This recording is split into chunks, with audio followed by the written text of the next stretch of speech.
Reseña crítica del libro La ética protestante y el espíritu del capitalismo. Autor Max Weber. Datos bibliográficos. Weber, Max, 2001, La ética protestante y el espíritu del capitalismo, México D.F. Colofón S.A. El texto es la unión de dos artículos, publicados en la Revista de Ciencias Sociales y Políticas en 1905. El objetivo que persigue Weber es mostrar cuáles son los fundamentos éticos que llevaron a que el sistema económico capitalista se desarrollara de manera más significativa en ciertos países de Occidente, en comparación con otros, como es el caso de Asia. Para lograr el objetivo que se plantea, el autor recurre a toda la serie de postulados teóricos que caracterizaron sus propuestas sociológicas, tanto en lo que se refiere a cuestiones de investigación empírica, todo lo referente a investigaciones históricas y etnográficas, como todo lo que concierne a cuestiones teóricas y metodológicas, construcción de tipos ideales, teorizaciones basadas en análisis comprensivos, etc. Algo que llama la atención de esta obra clásica, es el énfasis que el autor hace en el concepto racionalización, el cual es la guía primordial de los planteamientos de Weber en esta obra.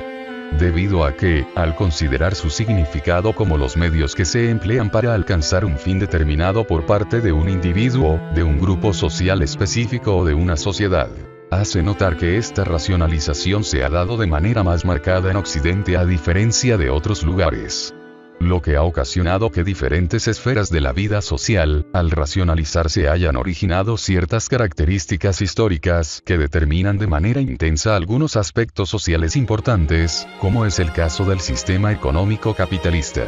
Para demostrar la forma en que la racionalización, en Occidente, ha originado que el curso histórico del sistema económico capitalista tome las características que presenta, a través de la ética que establece el cristianismo reformado, el autor divide la obra en dos partes. En la primera, denominada El problema, realiza un análisis referente a la estructura social y su relación con la confesión y estructura social. Además establece lo que para fines de exposición denomina espíritu capitalista, el espíritu del capitalismo, y, finalmente, la concepción que el iniciador del protestantismo establece acerca de la profesión, concepción luterana de la profesión. En la segunda parte del libro, llamada La ética profesional del protestantismo ascético, Max Weber analiza la forma en que se ha constituido la ética protestante que repercute en el actuar de los individuos, principalmente en cuestiones económicas, los fundamentos religiosos del ascetismo laico. Además, en la última sección del libro, muestra cómo esa ética surgida del protestantismo tiene relación directa con el espíritu del capitalismo, la relación entre ascesis y el espíritu capitalista.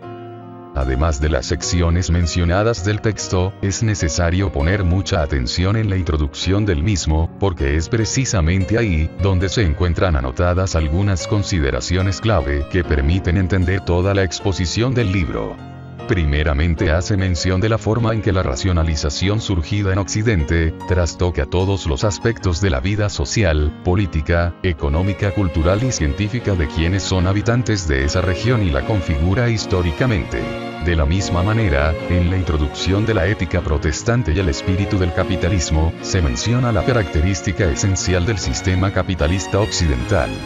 Aunque Weber no lo comenta en el texto, es claro que sus tesis respecto a las características de este sistema económico, son realizadas en clara oposición a las que definiera Karl Marx.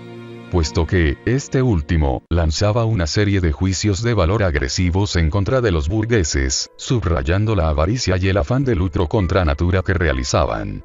En cambio Weber, acerca del capitalismo menciona que afán de lucro, tendencia a enriquecerse, sobre todo a enriquecerse monetariamente en el mayor grado posible, son cosas que nada tienen que ver con el capitalismo. El capitalismo debería considerarse precisamente como el freno o, por lo menos, como la moderación racional de este impulso irracional lucrativo. Para nosotros, un acto de economía capitalista significa un acto que descansa en la expectativa de una ganancia debida al juego de recíprocas probabilidades de cambio. Es decir, en probabilidades, formalmente, pacíficas de lucro. Hay en Occidente una forma de capitalismo que no se conoce en ninguna otra parte de la Tierra. La organización racional capitalista del trabajo formalmente libre, por lo tanto, en una historia universal de la cultura, y desde el punto de vista puramente económico, el problema central es el del origen del capitalismo industrial burgués con su organización racional del trabajo libre. El capitalismo moderno ha sido grandemente influenciado en su desarrollo por los avances de la técnica. Su actual racionalidad hallace esencialmente condicionada por las posibilidades técnicas de realizar un cálculo exacto. Es decir, el moderno capitalismo industrial racional industrial necesita tanto de los medios técnicos de cálculo del trabajo como de un derecho previsible y una administración guiada por reglas formales. Pie de página 12 a la 20. Después de definir al capitalismo y sus características racionales en la introducción del texto, se dispone a demostrar cómo fue que la ética protestante, por medio de la racionalidad, influyó de manera decisiva en la conformación de este sistema económico como el autor lo conoció en la época en que escribiera esta obra clásica. En el transcurso de toda la exposición, Weber va relacionando las características esenciales del capitalismo con la moralidad religiosa y con la racionalidad occidental, con la finalidad de mostrar cómo el sistema económico se ha estructurado históricamente de una manera férrea, que sería casi imposible tratar de deshacer de manera espontánea, o a través de un solo acontecimiento.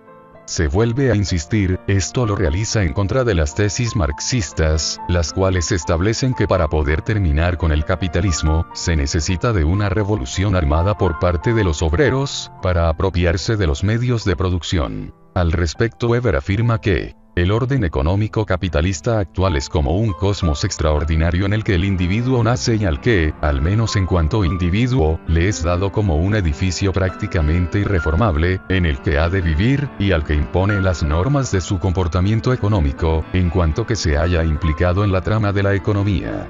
Página 53. Durante la exposición, el autor menciona que además de sucesos históricos, lo que transforma el sistema económico son tres aspectos importantes: la historia, la educación y la ética religiosa. En el primer capítulo, dentro de la primera parte, Weber realiza un análisis de la relación existente entre la estructura social y la confesión profesada por los integrantes de esa estructura. En un principio establece una diferenciación en lo que respecta al tipo de profesión elegida por los católicos y la de los protestantes. En el caso de los primeros, comenta, que prefieren aquel tipo de profesión que les permita quedarse en una parte de la estructura social, con un estatus determinado, sin buscar seguir avanzando dentro de la estructura social, ser maestro de obra, supervisor de obreros, etc. En cambio, quienes profesan una fe de tipo protestante, buscan obtener profesiones que les permita seguir avanzando dentro de la estructura social. Esto es, una vez que se ha obtenido el estatus más elevado dentro de una empresa, el protestante cambia de empresa en busca de la obtención de un puesto más elevado, que le permita seguir incrementando su estatus. La causa del tipo de elección de profesión, de acuerdo con el tipo de confesión que se profese, es atribuida por el autor al tipo de moralidad que a través de la educación religiosa se transmite a los individuos, puesto que la relación causal consiste en que la elección de profesión y todo ulterior destino de la vida profesional han sido determinados por la educación de una actitud personal, en una dirección influenciada por la atmósfera religiosa de la patria y el hogar. El mayor alejamiento del mundo del catolicismo, los rasgos ascéticos propios de sus más elevados ideales, tienen que educar a sus fieles en un espíritu de indiferencia ante los bienes de este mundo. Por el lado protestante, se utiliza esta concepción para criticar los reales o supuestos ideales ascéticos de la vida católica, a lo que contestan los católicos con el reproche de materialismo, que sería la consecuencia de la laicización de todo el repertorio vital llevado a cabo por el protestantismo. Pie de página 37 a la 38. La explicación de Weber a este carácter del ethos religioso consiste en que los católicos eligen una profesión que les brinde los elementos económicos necesarios para subsistir, sin buscar la acumulación, solo lo que le permita vivir bien. En cambio, los protestantes buscan un tipo de profesión que, además de asegurarles una subsistencia digna, les permita cierto grado de acumulación. Las observaciones anotadas anteriormente son realizadas por el autor en primera instancia, a manera de un diagnóstico primario. Esto es, analiza la forma en que dentro de la estructura social las profesiones son elegidas de acuerdo a la confesión de las personas.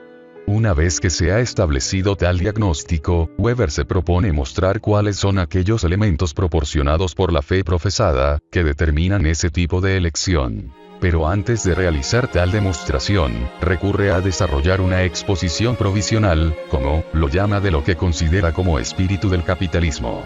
En el segundo capítulo de la primera parte menciona la manera en que va a construir tal concepto, y a manera de advertencia metodológica comenta: si es posible encontrar un objeto al que resulte aplicable aquella denominación, solo podrá ser una individualidad histórica, esto es, un complejo de conexiones en la realidad histórica, que nosotros agrupamos conceptualmente en un todo, desde el punto de vista de su significación cultural. Ahora bien, este concepto histórico no puede definirse, o delimitarse, con un arreglo al esquema genus proximum, diferentia específica, puesto que por su contenido se refiere a un fenómeno cuya significación radica en su peculiaridad individual, sino que, por el contrario, tiene que componerse o reconstruirse con distintos elementos tomados de la realidad histórica. Es una esencial característica de toda formación de conceptos históricos el que para sus fines metódicos, no necesita encerrar la realidad en conceptos genéricos abstractos, sino que más bien aspira a articularla en conexiones genéticas concretas, de matiz siempre e inevitablemente individual.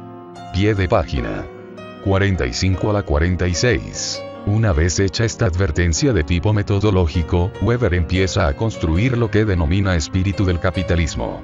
Comienza haciendo alusión a un texto de Benjamin Franklin, en el cual se pone de manifiesto toda la virtud que éste considera en lo referente a la virtud económica y laboral. Además, en ese discurso se pone de manifiesto que la disposición hacia el trabajo y al ahorro se consideran como una de las bases éticas en las que las personas pueden ser consideradas como moralmente aceptadas y bien vistas dentro de una comunidad. Además de glorificar el lucro y la ganancia cuando es obtenida de manera lícita. La ganancia de dinero, cuando se verifica legalmente, representa dentro del orden económico moderno, el resultado y la expresión de la virtud en el trabajo, y esta virtud, fácil es reconocerlo, constituye el auténtico alfa y omega de la moral de Franklin, tal como la expone en los pasajes. Página 53. Posteriormente, el autor hace referencia a la manera en que el capitalismo se fue transformando, desde la Edad Media, su tránsito de la forma de producción artesanal hasta la industrial. También describe la forma en que el tipo de comercio heredado de la época feudal cambió, cuando alguien decide eliminar a los intermediarios que les compraban a los artesanos y campesinos de las villas en las ciudades, para posteriormente revender los productos de estos. Se cambia esta forma de comercio y se realiza la construcción de espacios de producción y el empleo de artesanos y campesinos para que produjeran ahí y ya no en sus hogares. También este tipo de personas eliminan a los intermediarios y venden directamente los productos a los consumidores. Para hacerlo van adecuando las mercancías a las necesidades o preferencias de cada uno de los clientes. Esta forma de producción y comercio capitalista, según Weber, se fue dando de manera paulatina y aislada, pero con el paso del tiempo configuraría las características actuales del capitalismo. También se hace referencia a que la introducción de esta forma de capitalismo no se implantó de manera inmediata, que hubo de suceder un cambio en la mentalidad tradicional, tanto de los trabajadores como de los empresarios.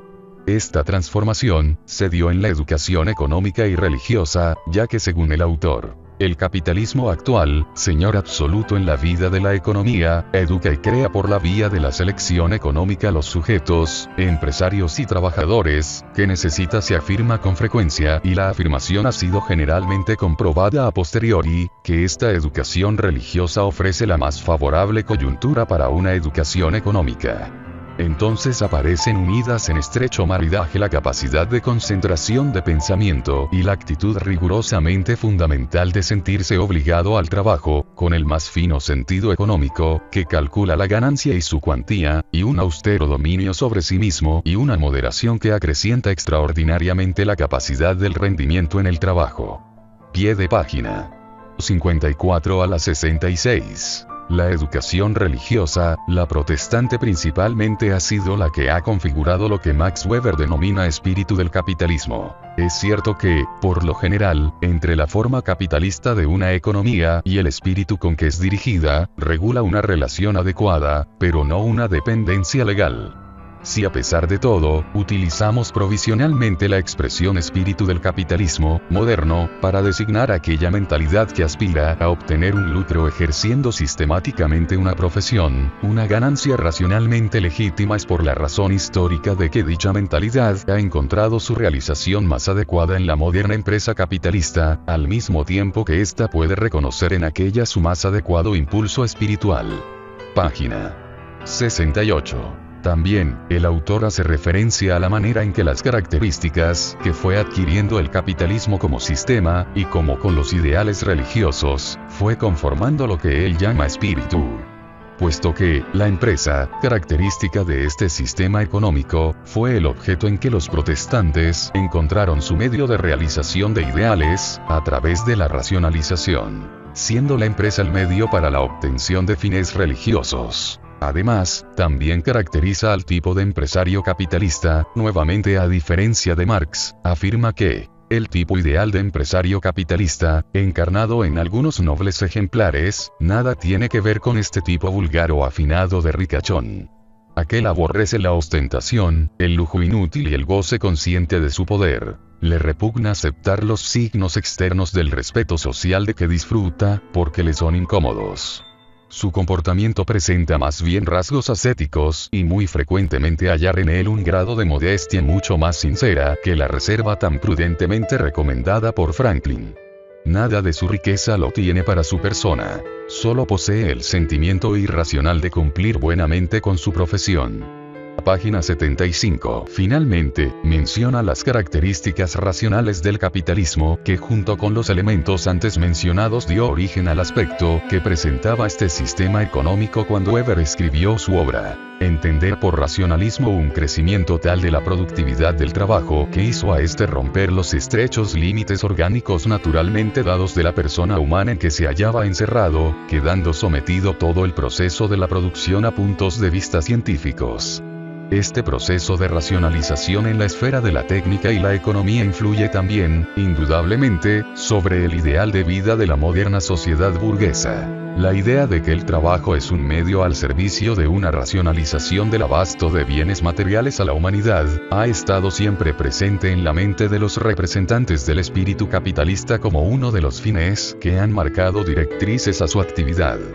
Página 82. En el tercer y último capítulo, Concepción luterana de la profesión, de la primera parte, el autor comenta la manera en que al surgir el protestantismo con Lutero como iniciador, además de todas las implicaciones religiosas que esta reforma religiosa acarreó, se dieron los fundamentos éticos básicos para que el sistema económico capitalista se fuera transformando.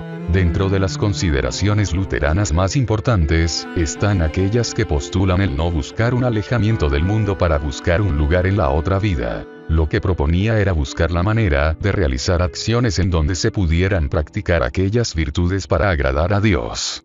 Además, Lutero propone que el hombre, para estar bien con Dios, tiene que poner en práctica el amor al prójimo y la contribución al orden social, no solo en momentos específicos, sino a cada momento posible. Estos postulados luteranos, según Weber, originaron que uno de los rasgos de los cristianos reformados fuera a demostrar ese amor a Dios en el trabajo. Esto gracias a la racionalización.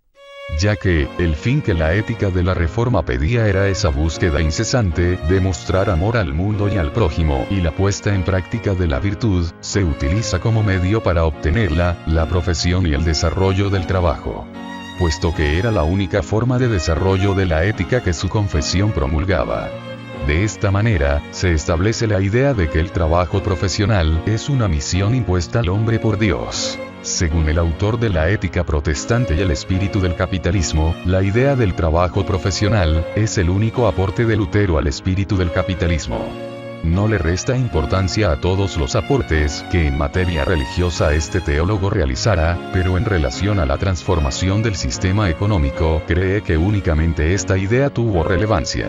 Ante todo, apenas es necesario recordar que no se pueden señalar afinidades íntimas entre Lutero y el espíritu del capitalismo, en el sentido empleado por nosotros, ni en otro sentido alguno, lo propio y específico de la Reforma, en contraste con la concepción católica, es el haber aceptado el matiz ético y aumentado la prima religiosa concedida al trabajo en el mundo, racionalizado en profesión. Lo único nuevo en el orden ético fue, pues, este rasgo negativo: la desaparición de los específicos deberes ascéticos, superiores a los deberes a cumplir en el mundo, y la predicación de la obediencia a la autoridad, y el conformarse con la situación asignada a cada cual en la vida. Pie de página 97-105. Aunque Lutero solo realiza esta pequeña aportación ética, en relación directa con el sistema capitalista, se puede considerar como la base fundamental para que éste adoptara con el paso del tiempo las características que llevaría a que los principales países capitalistas tuvieran el desarrollo que les caracteriza. En la segunda parte del texto llamada La ética profesional del protestantismo ascético, el autor hace mención de las principales iglesias y sectas de corte protestante, así como a teólogos, que desde el siglo XVI hasta el XX, fueron contribuyendo con postulados éticos para que el capitalismo adquiriera su espíritu característico. En el primer capítulo de esta segunda parte, los fundamentos religiosos del ascetismo laico, se presentan las principales corrientes protestantes, que con sus planteamientos éticos, hicieron de la idea de profesión, la encarnación de la racionalización que sirviera de fundamento para constituir al sistema capitalista sus características principales. Entre las principales iglesias y sectas protestantes que menciona el autor se encuentran el calvinismo, los menonitas, los cuáqueros, los puritanos, los bautizantes y los metodistas. El recorrido que Max Weber realiza, es mostrando cómo cada una de estas iglesias y sectas, configuraron en sus feligreses una serie de estados psicológicos que, mezclados con ideas religiosas, harían que vieran en la profesión un camino para alabar a Dios. Tales estados mentales van desde sentimientos de soledad en el mundo, hasta una sensación de unión con la colectividad, pasando por la idea de la predestinación, y la creencia de la construcción propia del destino. El autor muestra cómo cada secta generaba un estado mental específico en sus adeptos.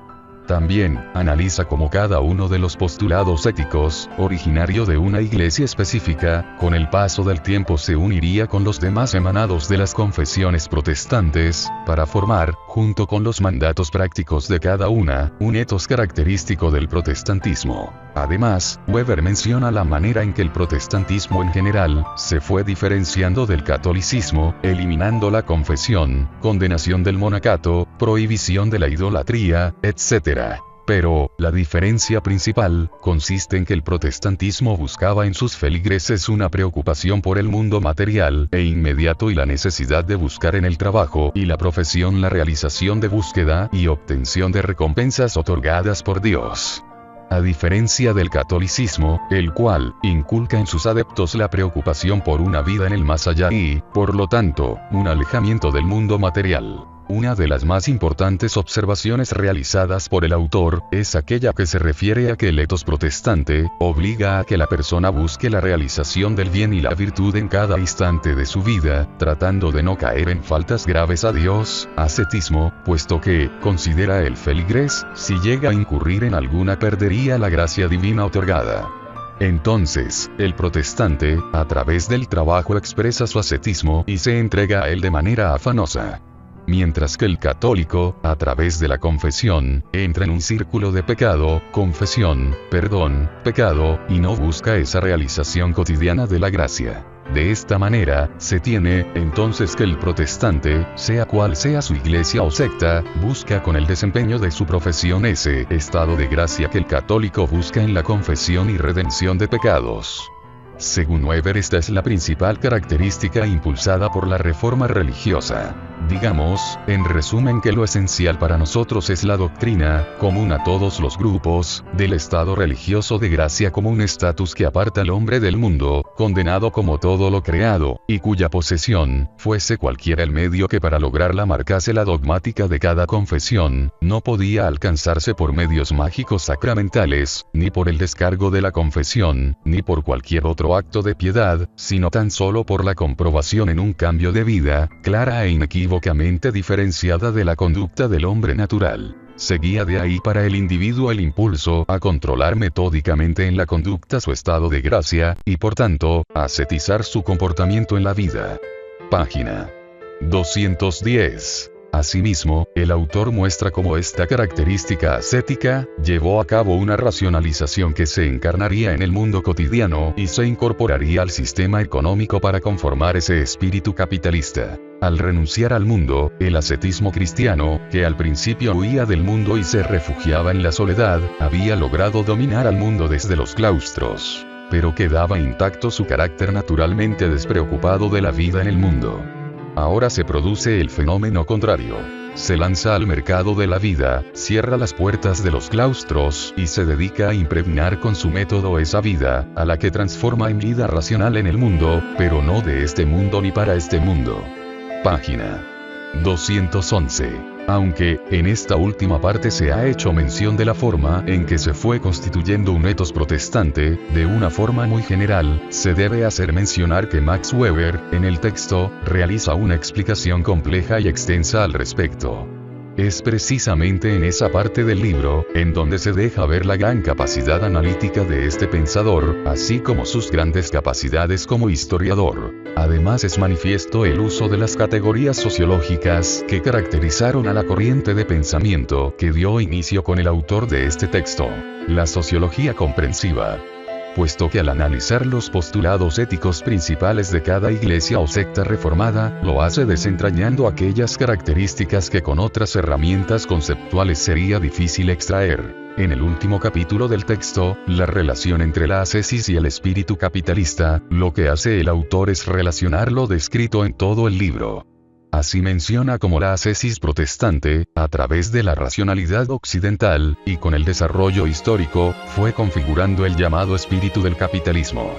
Puesto que, al buscar el estado de gracia ascético a través de la profesión y el esmero en el trabajo, contribuyó a que el sistema económico, junto con otros factores no religiosos, históricos, técnicos, políticos y legales, principalmente, se reforzara y adquiriera características que permitieron a aquellos países en donde tuvo mayor apogeo, un mayor desarrollo económico: Estados Unidos, Inglaterra, Alemania y Francia. En este último capítulo, también se mencionan aquellas características éticas que un individuo protestante debe poseer al desarrollar su profesión en el sistema capitalista, tanto por parte de quienes son empleados, como aquellos que son empresarios. Así se tiene que, lo que realmente es reprobable para la moral es el descanso en la riqueza, el gozar de los bienes, con la inevitable consecuencia de sensualidad y ociosidad, y la consiguiente desviación de las aspiraciones hacia una vida santa. Solo por ese peligro del descanso en la riqueza está condenable, pues el reposo eterno del santo está en la otra vida. Pie de página 216 a la 217. Por lo tanto, desde el punto de vista protestante, la riqueza obtenida de manera lícita, así como la acumulación, no se consideran un pecado, sino como una forma de obtener un estado de gracia, a diferencia del catolicismo, en donde estas características se consideran como un pecado. En lo que respecta a la entrega hacia el trabajo por parte de quienes no son dueños de alguna empresa, y que solo son trabajadores, la ética protestante también induce a la entrega completa al trabajo bajo las condiciones que el empresario desee. Toda la literatura ascética de casi todas las confesiones estaba dominada por la idea de que también el trabajo honrado es también cosa muy grata a Dios, aun cuando se realice por bajo salario por parte de aquel a quien la vida no ha brindado otras posibilidades más favorables. En esto la ascesis protestante no introdujo novedad alguna, pero no solo profundizó en esta idea con la mayor agudeza, sino que desarrolló lo que más importaba para la eficacia de la norma. El impulso psicológico motivado por la concepción de este trabajo como profesión, como medio preferible y aún único de alcanzar la seguridad de la gracia. Página 258. Ahora bien, Weber comenta que, una vez que los postulados protestantes habían configurado una ética que desembocará en el esmero en el trabajo, el espíritu del capitalismo tomó forma cuando la riqueza adquirida por aquellos individuos dedicados al trabajo, se convirtió en capital. Por lo que los empresarios se dedicaron a reinvertir ese capital acumulado, para la generación de más riqueza.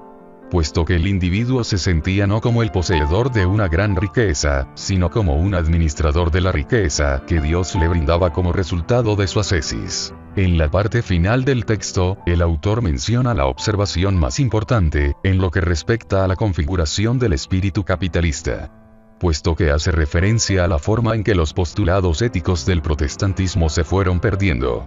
Esto es, con el paso del tiempo, los ideales de la obtención de un estado de gracia a través de la entrega a la profesión se fueron perdiendo, y a través de la racionalidad del capitalismo, únicamente quedó esa entrega al trabajo para la acumulación y la reinversión de capital, lo cual originó que el sistema económico quedara sin esa promesa de tipo religioso, solo inculcando en quienes están inmersos en él, la racionalidad característica de todo el mundo occidental. Así, se puede terminar esta reseña con la más citada y famosa frase de Max Weber, la cual denota la única vez que este gran pensador incurrió en lo que recomendaba no hacer, esto es, caer en juicios de valor personales, pero que muestra de una manera precisa lo que el capitalismo tiene como espíritu.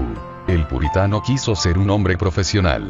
Nosotros tenemos que serlo también. Pues desde el momento en que el ascetismo abandonó las celdas monásticas para instalarse en la vida profesional y dominar la moralidad mundana, contribuyó en lo que pudo a construir el grandioso cosmos de orden económico moderno que, vinculado a las condiciones técnicas y económicas de la producción mecánico-maquinista, determina hoy con fuerza irresistible el estilo vital de cuantos individuos nacen en él, no solo de los que en él participan activamente, y de seguro lo seguirá determinando durante muchísimo tiempo más. A juicio de Baxter, la preocupación por la riqueza no debía pesar sobre los hombros de sus santos más que como un manto sutil que en cualquier momento se puede arrojar al suelo. Pero la fatalidad hizo que el manto se trocase en férreo estuche. El estuche ha quedado vacío de espíritu, quién sabe si definitivamente. En todo caso, el capitalismo victorioso no necesita ya de este apoyo religioso, puesto que descansa en fundamentos mecánicos. Pie de página 262 a la 263. Además, termina siendo una especie de profecía que en los tiempos actuales se ha cumplido. Nadie sabe quién ocupará en el futuro el estuche vacío, y si al término de esta extraordinaria evolución surgirán profetas nuevos y se asistirá a un pujante renacimiento de antiguas ideas e ideales. O si por el contrario, lo envolverá toda una ola de petrificación mecanizada y una convulsa lucha de todos contra todos. En todo caso, los últimos hombres de esta fase de la civilización podrán aplicar esta frase: especialistas sin espíritu, gozadores de corazón. Estas nulidades se imaginan haber ascendido a una nueva fase de la humanidad jamás alcanzada anteriormente. Pie de página 263 a la 264. Reseña realizada por el sociólogo Pedro José Vieira Baena.